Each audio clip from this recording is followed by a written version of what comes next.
ፊልሙ የሚጀምረው በታላቅ የጨረታ ትዕይንት ሲሆን በደረጃው ላይ 1937 ቡጋቲ ቀርቧል። ጨረታ አቅራቢው ይህ መኪና በዓለም ላይ ካሉ በጣም ብርቅዬ መኪኖች አንዱ እንደሆነና በመላው ዓለም የሚገኙት 2 ሞዴሎች ብቻ እንደሆኑ ያውጃል። ሁሉም ሰው ይህንን ውብ ቡጋቲ ለመግዛት በጣም ጓጉቷል። መጫረቻው በ$30 ሚሊዮን ይጀምራል። አንዳንዶች $32 ሚሊዮን፣ ሌሎች ደግሞ $34 ሚሊዮን ይጫረታሉ። ዋጋውም ወደ ላይ ማደጉን ይቀጥላል። ጃክ የተባለ ሰው ለአለቃው ደውሎ የመጨረሻውን የ$41 ሚሊዮን መጫረቻ በማቅረብ ይህንን ታሪካዊ ቡጋቲ ሲገዛ እንመለከታለን። ይህ በእንዲህ እንዳለ ፕሮፌሽናል ሌቦች በሆኑት አንድሪውና ጋሬት ከተባሉ 2 ወንድማማቾች ጋር እንተዋወቃለን። ሁለቱም በቅንጦትና በሱፐር መኪኖች ሱፐር ካርዝ የተጠናወቱ ሲሆን አስቀድመውም ከዓለም ምርጥ መኪኖች መካከል አንዳንዶቹን ሰርቀዋል። ጋሬት የሴት ጓደኛው ባለፈው ምሽት ከአንድሪው መኪኖች አንዱን ሰርቃ ስለኮበለለች አንድሪው በጋሬት ላይ ተቆጥቷል። እነሱም ቡጋቲውን በጭነት መኪና በዚህ መንገድ ያጉዛል ተብሎ የሚጠበቀውን ጃክን ለመስረቅ በማቀድ እየተጠባበቁት ነው። ከጥቂት ጊዜ በኋላ አንድሪው የጭነት መኪናውን አይቶ ቡጋቲውን እንደጫነ ይረዳል። አደገኛ እቅዳቸውንም ይጀምራሉ። በታቀደው መሠረት ጋሬት መኪናውን ወደ ጭነት መኪናው መንዳት ይጀምራል። አንድሪው ደግሞ ገመድ በመጠቀም ራሱን ወደ ጭነት መኪናው ላይ ያወዛውዛል። የጭነት መኪናው ሲቃረብ አንድሪው ይዘልላል። ነገር ግን አወራረዱ ፍጹም ባለመሆኑ ሊወድቅ ለጥቂት ይተርፋል። በመጨረሻው ሰዓት ጭነት መኪናውን ሙጥኝ ብሎ መያዝ ሲችል ጋሬት ደግሞ ከኋላው በቅርብ ይከተለዋል። አንድሪው ከጭነት መኪናው ላይ ተንጠልጥሎ ያየው ጋሬት አንድሪው መኪናው ላይ እንዲረግጥ ወደ እሱ ይጠጋል። አንድሪው የጋሬት መኪና ጣሪያ ላይ ከወጣ በኋላ እንደገና ወደ ጭነት መኪናው ይመለሳል። በመቀጠል ጋሬት ወደፊት በመንዳት የጭነት መኪናውን መንገድ ይዘጋል። ጃክ ቡጋቲውን ለመስረቅ እየሞከሩ እንደሆነ ይረዳል። ሹፌሩም ይደናገጣል፣ በፍርሃትም ይዋጣል። ጃክ በሹፌሩ ራስ ላይ ሽጉጥ በመደቀን ከፊት ለፊቱ ያለውን መኪና እንዲገጨው ያዝዘዋል። ሹፌሩ የጋሬትን መኪና በተደጋጋሚ ይገጨዋል። ጋሬት እንደማይቆሙ ስለተረዳ መኪናውን አዙሮ በቀጥታ ከጭነት መኪናው ፊት ለፊት ያቆማል። ይህም እንዲጋጩና ፍጥነታቸውን እንዲቀንሱ ያስገድዳቸዋል። ጃክ በጋሬት ላይ በተደጋጋሚ ይተኩሳል፣ ነገር ግን ብዙም ሳይቆይ ጥይት ይጨርሳል። ይህንን አጋጣሚ በመጠቀም ጋሬት ከመኪናው ዘሎ በመውጣት የጭነት መኪናው ላይ በመውጣት የፍሬን ሽቦዎችን ይቆርጣል። ከዚያም ወደ አንድሪው ይሄዳል። አንድሪው የጭነት መኪናውን በር ይከፍታል። ሁለቱም ወደ ውስጥ ይገባሉ። በፍጥነት ቡጋቲው ውስጥ ገብተው ለማስነሳት ይሞክራሉ። ይህ በእንዲህ እንዳለ ጃክ ሹፌሩ የጭነት መኪናውን እንዲያቆም ይነግረዋል፣ ነገር ግን ፍሬኑ ሙሉ በሙሉ አልሰራም። ጃክ ሁኔታውን ራሱ ለመፍታት ዘሎ ለመውጣት ይገደዳል። ሁለቱ ወንድማማቾች ቡጋቲውን አስነስተው በብርቅዬው መኪና ማምለጥ ይሳካላቸዋል። በተመሳሳይ ጊዜ የጭነት መኪናው ቁጥጥር አጥቶ በከባድ ሁኔታ ይገለበጣል።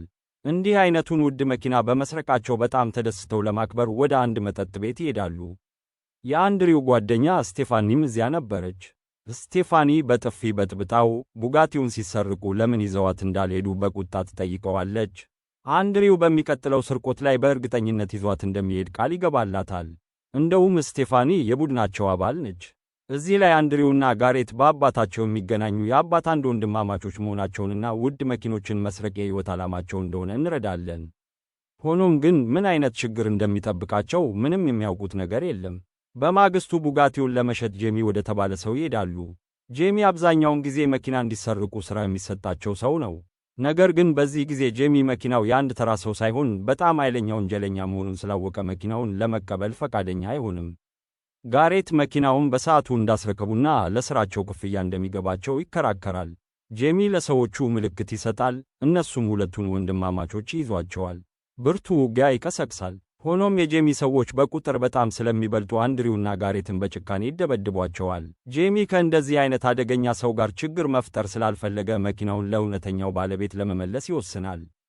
በዚያን ቅጽበት ጃክ ቡጋቲውን ፍለጋ ይመጣል። ጄሚ እሱን በማየቱ ደንግጦ መኪናው የማን እንደሆነ አያውቅ እንደነበርና ጃክ ሊወስደው እንደሚችል በፍጥነት ይናገራል። አንድሪውና ጋሬት ራሳቸውን ሲያውቁ በአንድ ረጅም መድረክ ላይ ከወንበር ጋር ታስረው ያገኟቸዋል። ከፊታቸው የቆመው የቡጋቲው እውነተኛ ባለቤት ሞሪየር የተባለ ሰው ነው። ለእሱ አሳልፎ የሰጣቸው ጄሚ ነበር። ሞሪየር ጥቁር ታሪክ ያለው ኃይለኛ ነጋዴ ነው። በድህነት እንደተወለደ ከምንም ተነስቶ በወንጀልና በጭካኔ ስምምነቶች ግዛቱን እንደገነባ ይነግራቸዋል። ዛሬ ራሱን እንደ ስኬታማና የተከበረ ነጋዴ አድርጎ ያቀርባል። ሞሪየር በጣም ተቆጥቶ መኪናውን መስረቅ በሕይወታቸው ውስጥ የሠሩት ትልቁ ስህተት መሆኑን ይናገራል። ስልጣኑን ለማሳየትም ጄሚ በአንድ ወቅት ለእሱ ይሠራ የነበረ ቢሆንም በፊታቸው ይገድለዋል። በመቀጠል ሞሬር አንድ ነገር ሊያሳያቸው እንደሚፈልግ ይናገራል። በዓለም ላይ ካሉ በጣም ታሪካዊና ብርቅዬ መኪኖች ወደ ተሞላው ግዙፍ ጋራዥ ይወስዳቸዋል። ጋራዡ እጅግ በጣም ትልቅና በዋጋ የማይተመኑ መኪኖች የተሞላ ነው። አንድሪውና ጋሬት ተደንቀው ከስብስቡ ላይ ዓይናቸውን ማንሳት አልቻሉም። ሞሬር ብርቅዬ መኪኖችን መሰብሰብ ትልቁ ፍላጎቱ እንደሆነና ከገዛ ሕይወቱ በላይ እንደሚወዳቸው ያስረዳል። ሽጉጡን አቀባብሎ ሊገድላቸው ይዘጋጃል። በዚያን ቅጽበት ጋሬት በፍጥነት ለሌላ ስርቆት አዲስ ዕቅድ ያቀርባል። ከቡጋቲው የበለጠ ዋጋ ያለው ፈራሪ ሰርቀው ለሞሬር ሊያስረክቡ እንደሚችሉ ሐሳብ ያቀርባል። አንድሪው ሐሳቡን በመደገፍ ስለ ማክስ ስለተባለ ሰው ለሞሬር መንገር ይጀምራል። ማክስ በሀብት ተወልዶ ገና በልጅነቱ ያልተለመደ ብልህነት ያሳየ ሰው ነው። ገና በ15 ዓመቱ ዩኒቨርሲቲ ገብቶ ከክፍል ጓደኞቹ በጣም በሚያንስ ዕድሜው ኤምቢኤ ዲግሪ አግኝቷል። ከሌሎች በ7 ዓመት ያነሰ ቢሆንም በብልህነትና ውሳኔ አሰጣጥ ረገድ ከሁሉም በልጦ ተገኝቷል። ማክስ እያደገ ሲሄድ የቤተሰቡን ንግድ በራሱ ልዩ ዘይቤ ማስተዳደር ጀመረ። ዕድሜው 30 ሲሞላ ያረጀው አባቱ አጠቃላይ የንግድ ግዛቱን አስረከበው። በዚያ አጋጣሚ አባቱ ልዩ ስጦታ የ1962 ፌራሪ ሰጠው።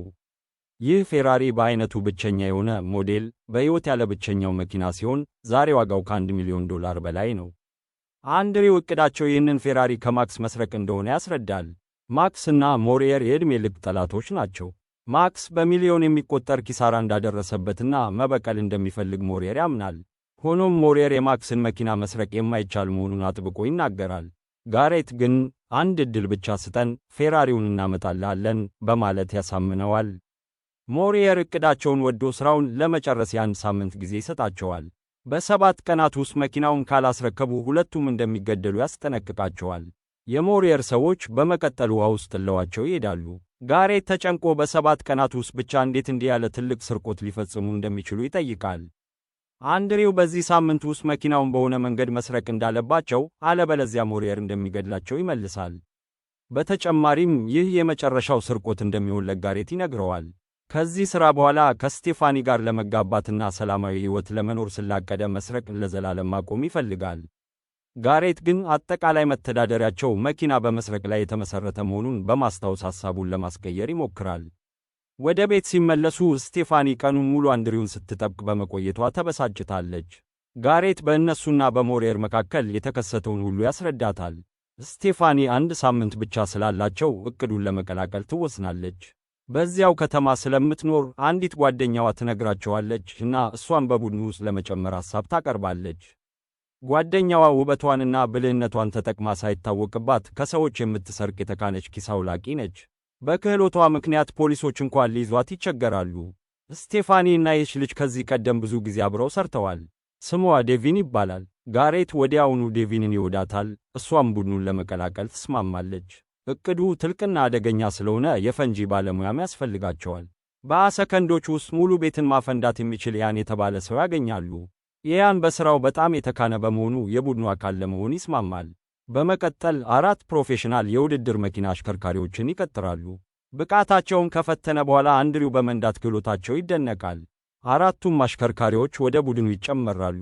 ስርቆቱን ለማቀድ መላው ቡድን ይሰበሰባል።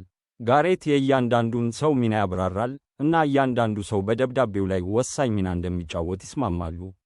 አንድሪውና ጋሬት ወደ አፓርታማቸው ሲመለሱ አንድ የማያውቁት ሰው እየጠበቃቸው ያገኛሉ። አንድሪው የቤዝቦል ዱላ ይዞ ማን እንደሆነ እንዲናገር ይጠይቀዋል።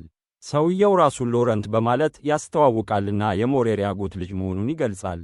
ሎረንት ሞሬር ዕቅዱን እንዲቀላቀልና እንቅስቃሴያቸውን እንዲከታተል እንደላከው ያስረዳል። በተጨማሪም ከማክስ ቤተሰብ ጋር የቅርብ የሆነ ኮን የተባለ ሰው ስለሚያውቅ ለመርዳት እዚያ እንደተገኘ ይናገራል።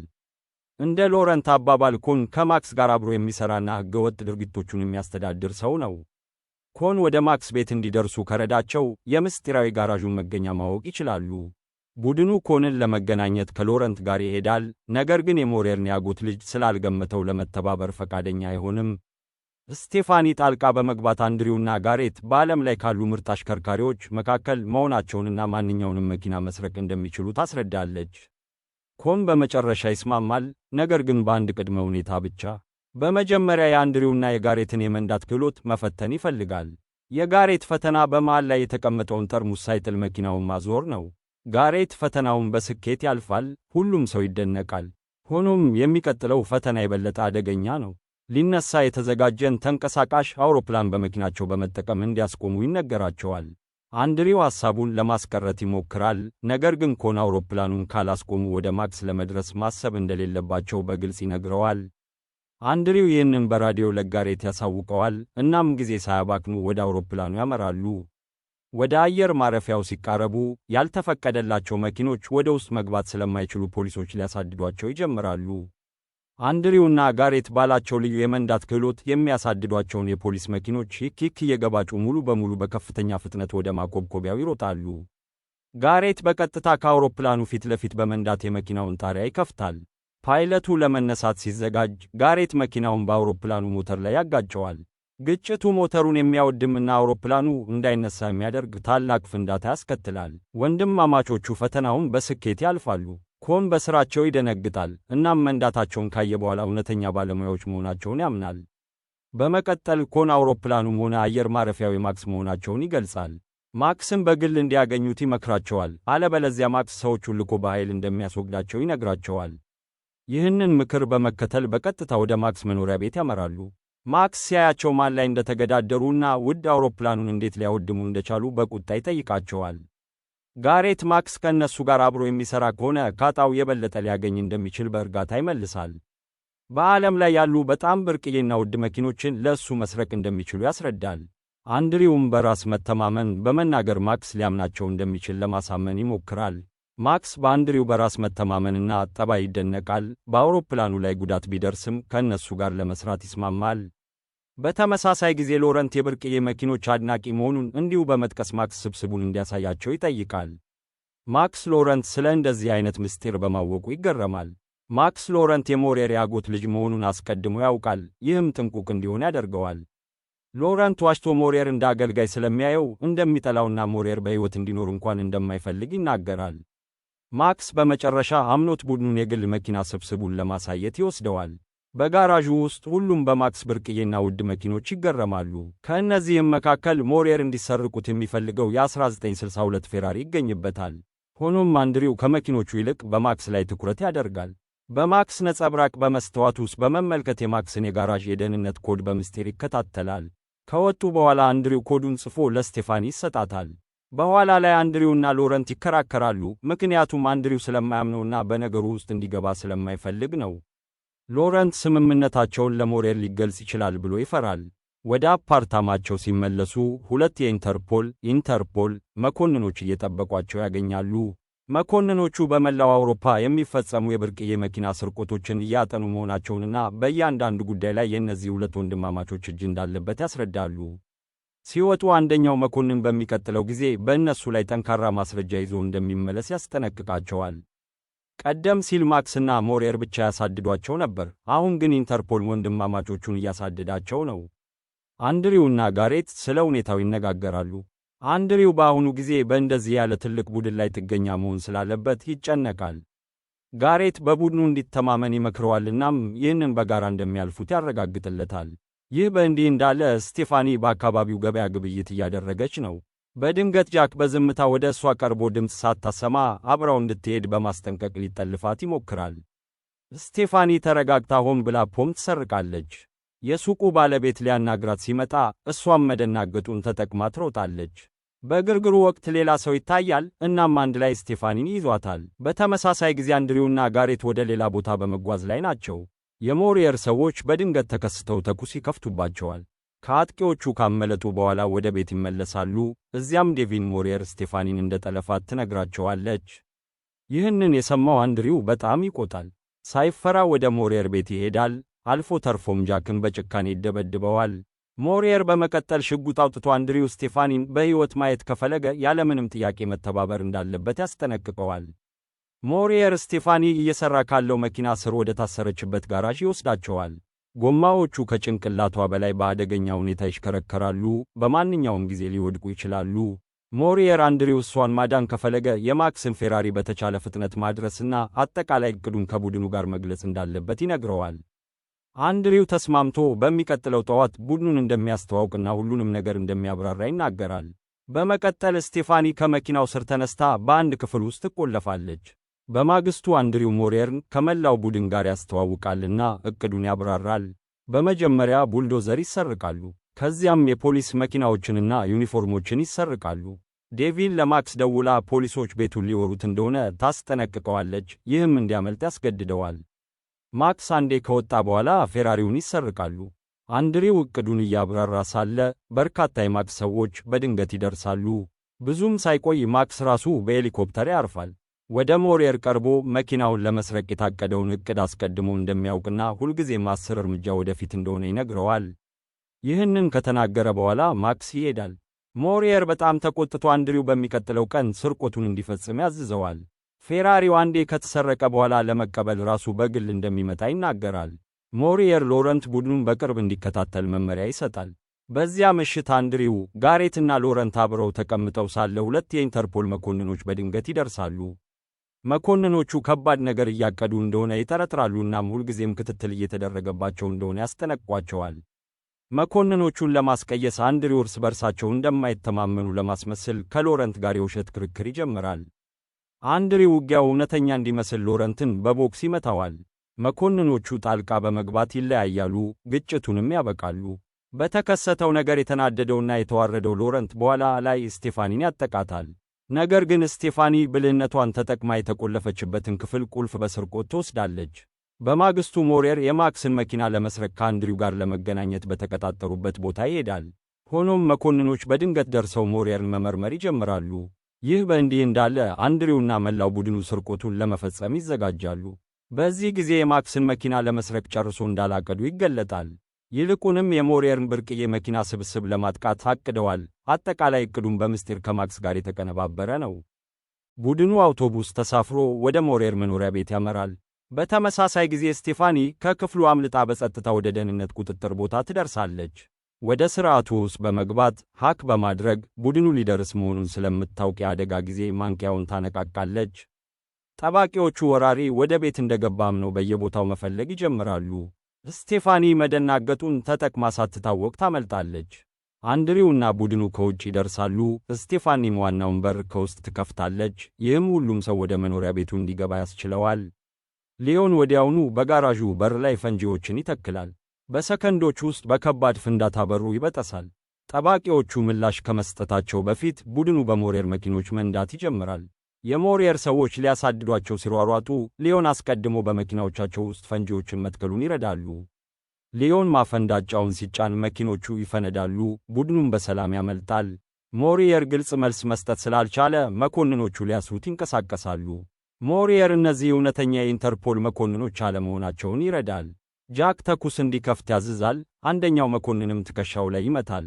ሞሬር ግርግሩን እንደ መልካም አጋጣሚ በመጠቀም ያመልጣል። ሞሬር ብዙም ሳይቆይ አንድሪው መኪኖቹን እንደሰረቀበት ይረዳል። ስለዚህም ለማሳደድ በከፍተኛ ፍጥነት ይነዳል። በሃይዌይ ላይ አንድሪው በድንገት መኪናውን ያቆማል። ስቴፋኒን ተመልክቶ እንደሚያገባት ይጠይቃታል። ስቴፋኒ ያለምንም ማንገራገር በደስታ አዎ ትላለች። ይህ በእንዲህ እንዳለ ሞሬር ማሳደዱን ይቀጥላል። እሱን ለማደናገር አንድሪው መንገዶችን ይለውጣልና ቡድኑን ወደ ተለያዩ አቅጣጫዎች ይከፍላል። ሆኖም ሞሬርና ሎረንት አንድሪውን ማሳደዳቸውን ይቀጥላሉ። ረጅምና ከባድ ማሳደድ ይከተላል። ሎረንት በጣም ተቀራርቦ አንድሪውን ሊተኩስ ሲል መኪናው ከሚመጣ የጭነት መኪና ጋር ይጋጫል። ከፍተኛ ፍንዳታ ይከሰታል። ሎረንትም ወዲያውኑ ይሞታል። አንድሪው ለሊዮን በሚቀጥለው የዕቅዱ ደረጃ እንዲዘጋጅ ምልክት ይሰጣል። መኪኖቹ ወደ አንድ ድልድይ በከፍተኛ ፍጥነት ይሮጣሉ። እዚያ ሲደርሱ ሊዮን ፈንጂዎቹን ያፈነዳል። ፍንዳታው አንድሪው አሁንም ድልድዩ ላይ ያለ ከተጠበቀው ትንሽ ቀድሞ ይከሰታል። ድልድዩ መደርመስ ይጀምራል። በከፍተኛ ቁጥጥርና ትኩረት አንድሪው በከፍተኛ ፍጥነት ይነዳልና ልክ በሰዓቱ ማለፍ ይሳካለታል። ድልድዩ ከኋላው ሙሉ በሙሉ ይደርምሳል። ሞሬር ድልድዩ ላይ ደርሶ እንደፈረሰ ሲያይ ማሳደዱን ለመቀጠል ሌላ መንገድ ይወስዳል። አንድሪው፣ ጋሬትና የተቀሩት የቡድኑ አባላት ከተማዋ ደርሰው ወደ ወደቡ ያመራሉ። ነገር ግን ሞሬር በድንገት በወደቡ መግቢያ ላይ ይታያል። አንድሪውና ጋሬት መኪናቸውን አቁመው ይወርዳሉ። ከሩቅ ሆኖ አንድሪው ለሞሬር ጨዋታው ማለቁን ይነግረዋል። ነገር ግን ሞሬር ለመስማት ፈቃደኛ ሳይሆን በቀጥታ ወደ እነሱ በከፍተኛ ፍጥነት ይነዳል። በድንገት አንድ አውቶቡስ ከሞሬር መኪና ጋር ይጋጫል። ይህም እንዲፈነዳና ውሃ ውስጥ እንዲወድቅ ያደርገዋል። ወዲያውኑም ይሞታል። የአውቶቡሱ ሹፌር ዴቪን ሆና ትገኛለች። በዚያም ቅጽበት በመጨረሻ ለጋሬት ያላትን ፍቅር ትናዘዛለች። በመቀጠል ቡድኑ የተሰረቁትን መኪኖች በሙሉ ወደ አንድ የጭነት መርከብ ያጉዛል፣ ተልእኮውንም በስኬት ያጠናቃል። በኋላ ላይ ሁለቱ የኢንተርፖል መኮንኖች ገና ከመጀመሪያው ጀምሮ ከአንድሪው ጋር አብረው ይሰሩ እንደነበር ይገለጣል። በሌላ ትልቅ አስገራሚ መካተት ማክስም ከመጀመሪያው ጀምሮ በአንድሪውና በጋሬት ዕቅድ ውስጥ በምስጢር ተካፋይ ነበር። እውነተኛው ዓላማ ቡጋቲውን መስረቅ አልነበረም። ቡጋቲው ሞሪየርን ለማጥመድና ወደ ብርቅዬ የመኪና ስብስቡ ለመድረስ እንደ ማጥመጃ ብቻ ነው ያገለገለው። ማክስ በአንድሪውና በቡድኑ ይደነቃል፣ ነገር ግን የበለጠ ትልቅ አስገራሚ ነገር እንደሚጠብቀው አያውቅም። ከጥቂት ቀናት በኋላ ማክስ እነሱን በማመኑ የሚመጣውን መዘዝ ይጋፈጣል። ዴቪን አንድሪው የሰጣትን የደህንነት ኮድ በመጠቀም የማክስን የግል ጋራዥ ትከፍታለች።